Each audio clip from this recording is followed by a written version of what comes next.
I keep thinking, well, if I wasn't a writer, what would I be? And you know what? I think I could be an FBI agent. Oh, yeah. I could do CIA. Oh, yeah. I could do SWAT.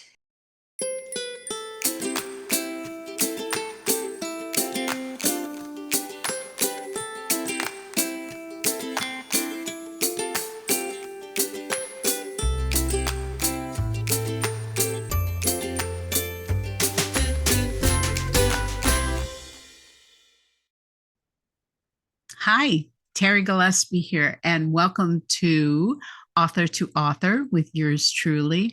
And I'm so excited that I have another interview with the best-selling and award-winning romantic suspense author, DiAnn Mills.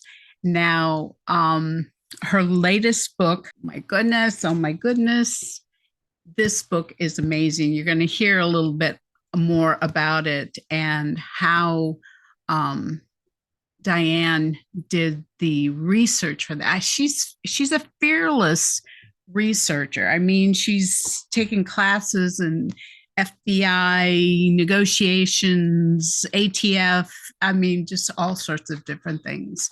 And this book is set in the Guadalupe mountains. And of course, she went there and hiked there. So it's just, so I encourage you, I'll have links in the description section for the other interviews. Really encourage you to watch those. They're just a hoot. So also, please like, comment, and share this video. It really does help these authors, and it helps me too, but it really helps these authors get the word out. And I'm so grateful that now over 60,000 subscribers. Thank you so much. And some of the views have been 10, 20, 25,000 views. So thank you so much. These authors really appreciate it. Now, by the way, if you are not a subscriber, I hope you will subscribe. Just hit that red button, and when the white bell comes up, click that, and you won't miss any future episodes. So let's talk to DiAnn Mills. Welcome, DiAnn.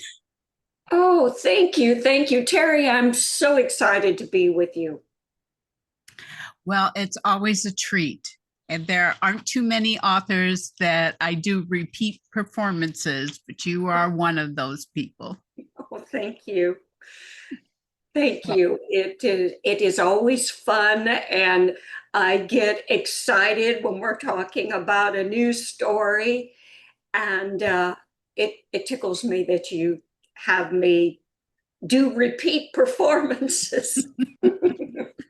Well, I got to tell you, you are you're busy, you're a world traveler, you help out so many authors, struggling authors and new authors, our new writers, soon to be authors. And so how do my viewers keep in touch with you? My website is the perfect place to go. That's DiAnnMills.com, and that's DIANN Mills, MILLS.com. It has the ability to contact me via email, and it has all my social media platforms, and that is the best way, and I always respond. Yes, and I can tell you she does. Plus, she's given me some very encouraging little posts from time to time. It means a lot. So I will have all those links down below in the description section. So you can purchase DiAnn's new book. You can get in touch with her through her website, just all sorts of great things. Plus, I'll have some of the other interviews that I had with DiAnn. So you'll enjoy those. Now, I have to tell you, Canyon of Deceit. This is now, of course, I just had brain surgery, but this is how I read the book. I would go, and then I have to go like this and close it and rest a few minutes and then hurry up and go back in. So this was a seat of the pants ride. Oh, wow. Thank you so much. That means so much coming from you. I loved writing I loved everything about this book, the characters, the research I did in the Guadalupe Mountains, the hiking, uh, everything about it. That's you shared a little bit last interview because you were just coming off of your research trips. So it it was, I knew this book was going to be exciting. So now viewers love to hear authors read their books. So do you like to read for us? I certainly can. And I'm going to read to you just a little bit, about 300 or so words in the first chapter, and give you an idea and a feel for what the story's about. It begins in New Caney, Texas. It's October, and it's a Thursday, and this is Theresa's point of view. The shrill ring of my mobile phone jolted me awake at 2 a.m., a haunting prompt that emergency seldom emerged in daylight. Someone had ventured into the wilderness and needed me to lead a rescue mission. My skills of trekking over precarious terrain to find victims who suffered from physical injuries, dehydration, starvation, or all three kept me alert. At times, I viewed my life like a Star Trek tagline, where no man has gone before. I grabbed the phone off my nightstand, unidentified caller. Hello? Miss Palmer, this is Professor Rurik Ivanov from Houston Leonard University. We met nearly a year ago. You taught a class in wilderness survival as an adjunct professor. I captured a mental image of the Russian man, gray blue eyes, stone gray hair, angular face. Yes, sir. How can I help you? I apologize for the hour, but I'm in a desperate situation. The angst in his voice zapped me into guarded mode, especially when I barely knew the man. I snapped on my bedside lamp. Are you all right? No, ma'am, which is why I'm calling you. Do you remember my wife and daughter? I met them both at a faculty dinner last Christmas, a lovely family. My wife was murdered today, and kidnappers have taken my daughter. I inhaled sharply. An alarm for the professor's family fired hot from the soles of my feet. Daria? Elena? What happened? A man called me late this afternoon while I prepared to leave for home. He said he'd taken Elena. Then he sent a link to a video showing my wife's execution. He stopped abruptly, his final words drumming into my senses. The seconds ticked by, and I waited. See what I mean? Oh, What is so funny is that, I'm not a real big person, and I'm a grandma, a Mimi, and I don't think I look like the type who gets so excited and so into writing a suspense. And so it's like, I giggle at myself because, you know what, Diane? You don't look like that kind of person. But it's okay. But it's okay. I love it. It's always the little ones that are the firecrackers. Okay, I'm not going to light a match. I don't know. You're pretty entertaining. Oh, So what's amazing about the protagonist is Teresa is a survivalist, rescuer, so she can go where rangers are afraid to go. right, right.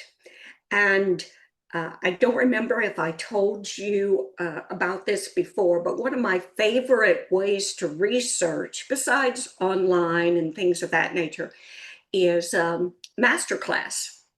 And Right. I love it. I saw a masterclass by Jessie Cripps, and she is an amazing woman who just knows it all, and she's not afraid to try anything. And so I watched that class repeatedly. There were several episodes, so I would get an idea of what it would be like to be a wilderness survival expert and watch some YouTube videos and things of that nature. Anyway, I just love the fact that it wasn't a man, it was a woman. And I just fell in love with that whole aspect of what a woman could do. Yeah, it's interesting how women treat an emergency situation. And Mhm. because we are known for multitasking, we can see things in a way, we can see a situation in a way that maybe men don't necessarily do. So, and also, I think it's important to say that you also would go on hikes, and you actually hiked in the Guadalupe Mountains, which was where the part of the book was set. Oh, yes. Oh, yes. It was beautiful, hauntingly beautiful, Oh, quiet except for the sounds of nature, the birds, the clear blue sky, the rocky peaks, the type of vegetation, the brush that grows. It all says enter at your own risk, but enjoy. You know, it's like um, being afraid of something but admiring it at the same time. That's how I felt. And I hopefully I translated that into how Therese felt about being there too. Having a healthy respect, understanding that it could be a fearful situation, but just loving where you're at and appreciating that beauty. yeah, just having respect for that part of God's creation, I think is so important. And I know that survivalists and rangers, they have a respect for the the land, and they work really hard to be good stewards. And I think that's a lesson for all of us. Oh, yes. And it shows us that we are to be good stewards that, of everything that we're given. And and thank you for saying that because I wanted to show that that is what the hero and the heroine were mindful of was being good stewards of this beautiful landscape and um, and what it meant for them trying to find this lost little girl. It was harrowing. It was harrowing. And and once they got out of the mountains and they went on the next part of their journey, I thought, okay, I can take a break. But no, no, no, no. No, So, can't do that, Terri. Can't do not, that at all. And and as you know and read, it ends up in the ship channel at Houston. And that research was a whole different type of trip.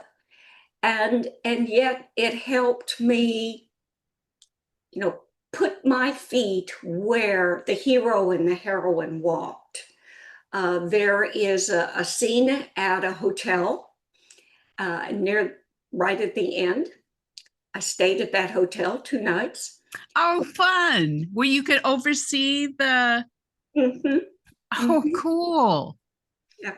And that was a lot of fun too, because I had 2 different types of setting, and both were antagonistic.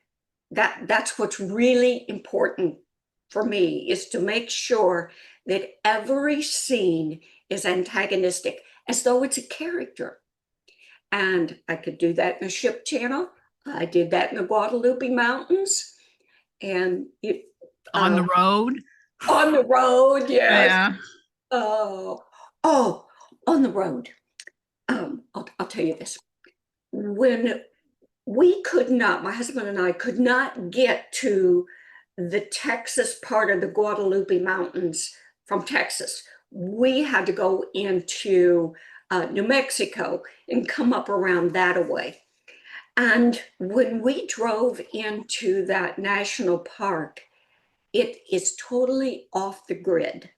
So there's no towers on your little phone, and it's free range. So cattle, horses, all kinds of animals, wildlife, roam the road. And I was just thinking, oh dear Lord, please, no flat tires. Please don't let either one of us get sick.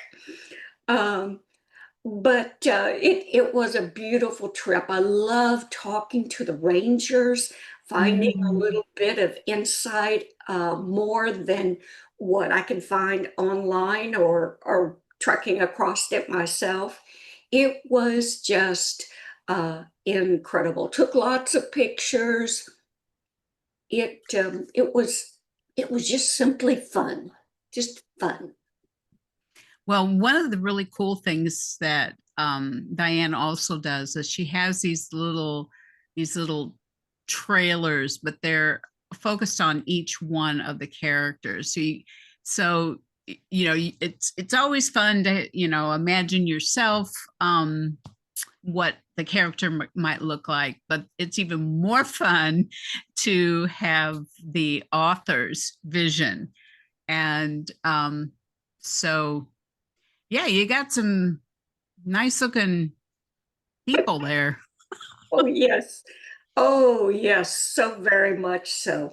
And those are all on my website. If you go to DiAnn Mills Books and you go to Contemporary, then it'll take you to Canyon of Deceit. But one thing I did this time that I'd never done before, and it was kind of a whim, and I'm so glad I did it. But my heroine, there is a prologue. I didn't read you that, but it just gives you a little bit of background, in which when my heroine was 12 years old, she had a little sister, Mhm. and she wrote her a song. Well, in the book, I could put the words.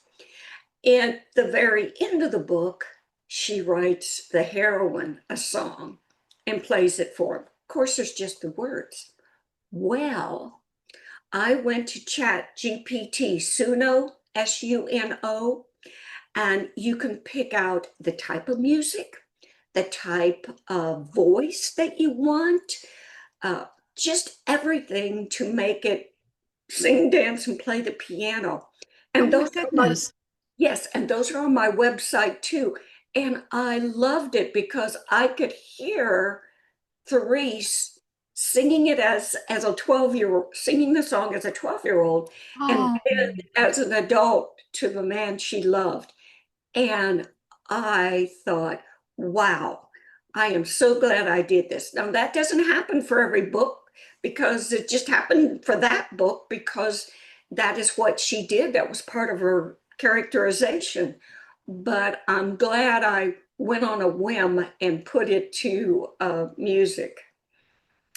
Well, I'm going to have to check that out.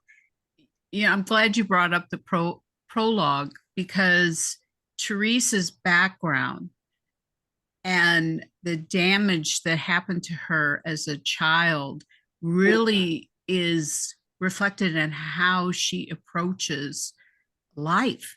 And it was the same with Blane?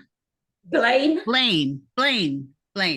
And it was the same with Blane, except that hers were, and I think this happens with Christians a lot, that we feel we have to hide that, or not so much hide it as get over it because God is healed us or forgiven us.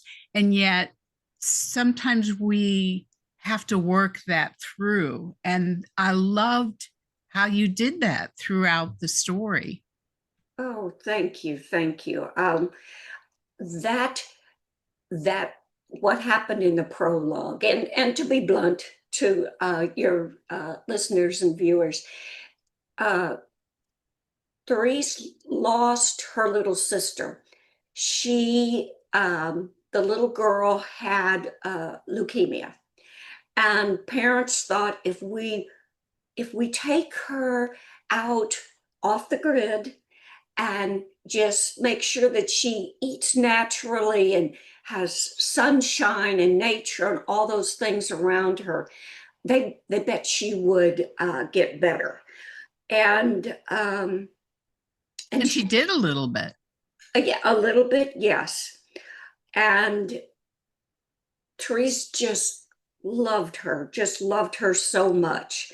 And she just never got over the fact that maybe near the end she could have done something differently. And she couldn't have, but that's coming from, a little girl.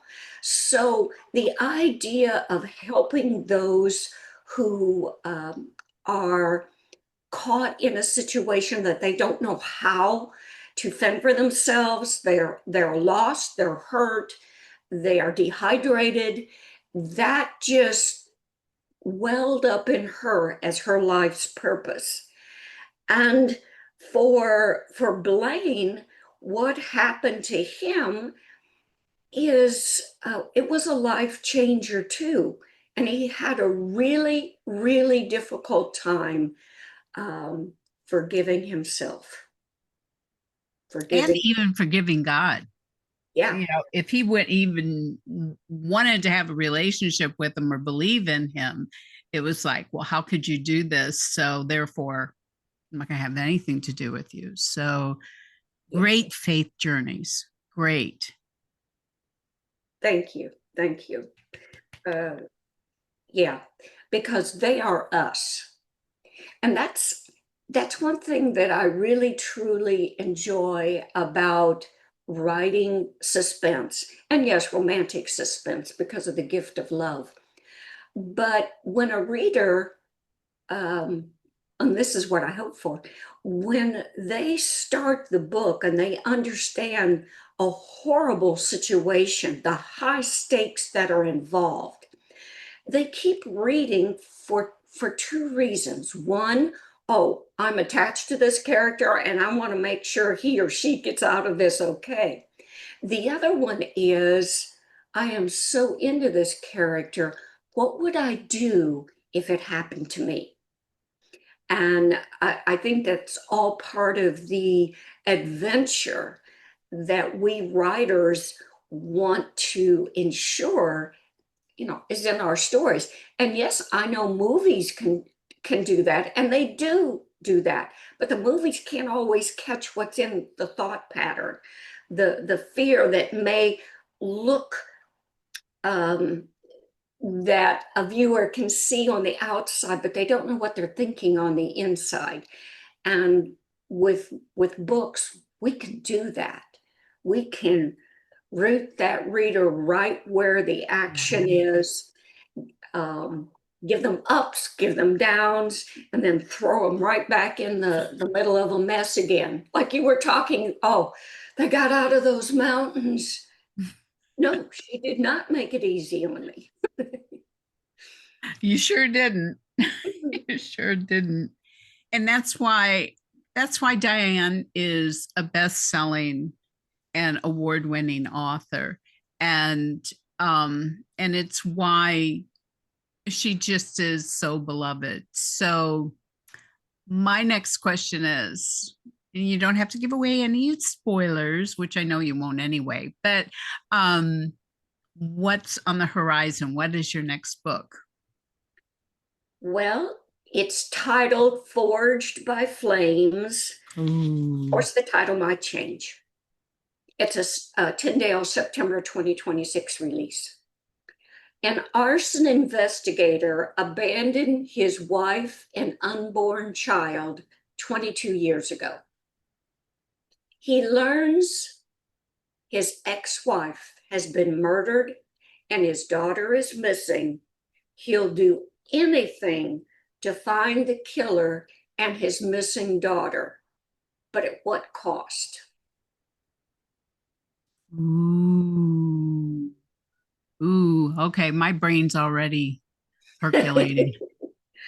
The prologue is 22 years ago, and it opens in the heroine's point of view in chapter 1. And she is a member of Houston SWAT and long time friend of the woman who has been killed. And trust me, she cannot handle even the sight of the hero. Whoa. But, yeah. Okay. My author brain is going. My author brain is going. Okay. So one of the things that I love about these video interviews is that I get to ask some fun questions. And one of the questions I asked DiAnn is, what is something about you that some people might not know? I am OCD when it comes to research. A little bit of a wild child streak that I never got over. Good thing I had boys. You already know I hiked the Guadalupe Mountains, but that's not the only thing I've done. I've taken the FBI's Citizens Cadet Program, and I've taken the ATF, same type of program. I made a solo trip to Juba, South Sudan. That might not have been one of my smartest moves, but I sure did learn a lot. I've interviewed treasure hunters. I've ridden the line with the Border Patrol. I've learned negotiation tactics. And I have no problem interviewing whoever and doing whatever is necessary to understand a character's point of view with a unique career. And I really value that. You know, I keep thinking, well, if I wasn't a writer, what would I be? And you know what? I think, oh, I'd like to do this. Or, oh, I'd like to do that. Oh, yes, I could be an FBI agent. Oh, yeah, I could do CIA. Oh, yeah, I could do SWAT. Or, wow, what if I led people to do mountain climbing on places that the average person would never even consider? So that is who I am. And it always reminds me of my grandson. When I had my, oh yeah, I'll say it, a few years ago when I had my 70th birthday, we did a family trip. And at the dinner at one night, my son said, okay, let's go around the table and tell me something about Mimi that you like or you value or you remember. And so it got to Lane, who was 12 at the time. And he said, I like it that my Mimi is not like anybody else's grandma. She doesn't talk like them. She doesn't act like them. She's just totally different. And I never forgot that. I loved it. I loved it. And I don't want to be like everybody else. Wherever God takes me, I want to be open for growth and change and being able to help someone who needs it. I want to be ready for that. I don't Yeah. want to take my last breath and say, oh, I wish I'd done that. You know, that kind of thing. Yeah. I like the way you said that I want to be ready for whatever the Lord has Mhm. as for us to do. Well, I do live vicariously through you, so I don't know if that counts, Lord. I don't know, but um, so you mentioned in your email, you said you wish you had a superpower, but I am trying to figure out what could that be. I wish math wasn't so hard. I'd love for once to balance my checkbook right the first time. Um, and because of that, you know, math skills come with navigation, Oh, and I can get lost in my own backyard because, you know, I'm a dreamer, my mind's somewhere else, and then where am I? What am I doing? And so math is kind of like that too. I really, really detest the fact that math is so difficult, and one of these days I'm going to master it. And if I had that power, maybe I could read a map instead of just listening to Surrey take me from place to place. The other thing is, Terri, I can do stuff in my head. It's when I look at the problems or the numbers on paper that really? I just get paralyzed. What was I doing in the kitchen? I needed to know something about 7/16 is to 3/8 is something, something is to something. I don't even remember what, but I could do it in my head. I knew what it was, but to look at it on paper, boing, I'm gone. It'd be nice to know I had Einstein's brain and didn't even know it. I bet you do. Mm. I bet you do. That remains to be seen. Yeah, I bet you do. Yeah. Hmm. Well, on that note, Yes, yes.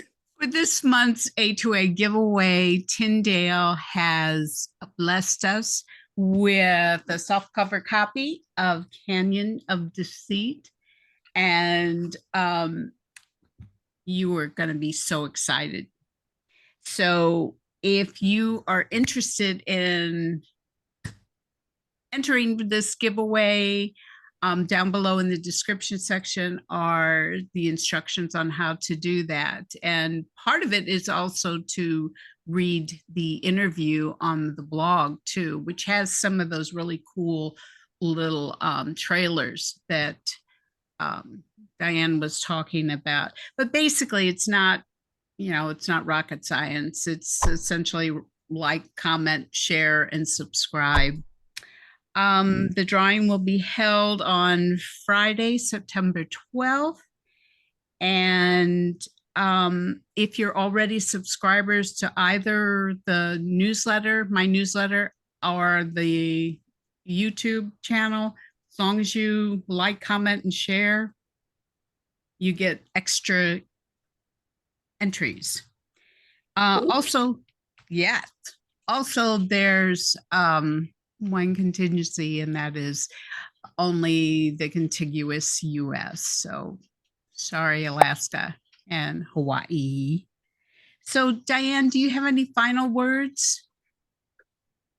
I just want to thank you and those who are following this, that thank you for reading my books, for the encouragement and reaching out to me. My treasure is getting to know readers either at face-to-face events or social media. That's why I'm on social media. Life is too short not to have an ever-widening community of friends. Mm. I have too many friends. And anyway, that's the way I feel about it. I also feel social media is a ministry, but that's a topic for another time. Because it allows us to share who we are with others. And oh, Terri, thank you so much for hosting me today. You are amazing. You're very sweet. See why I like having DiAnn on here. So just to let you know, next month's featured author is best-selling and award-winning author Robin Pearson. Plus, October is the month where I have the panel of indie authors that I'm trying to get my daughter to be the host for that. So I'm hoping she'll do that. So if you're interested in a book, you know, having your book published indie style, you might want to participate in that as well. So thank you so much, DiAnn. Always a blessing, always a treat. Thank you, thank you, viewers, for stopping by and for watching. And I'll look forward to seeing you next month. And in the meantime, God bless and keep Reading.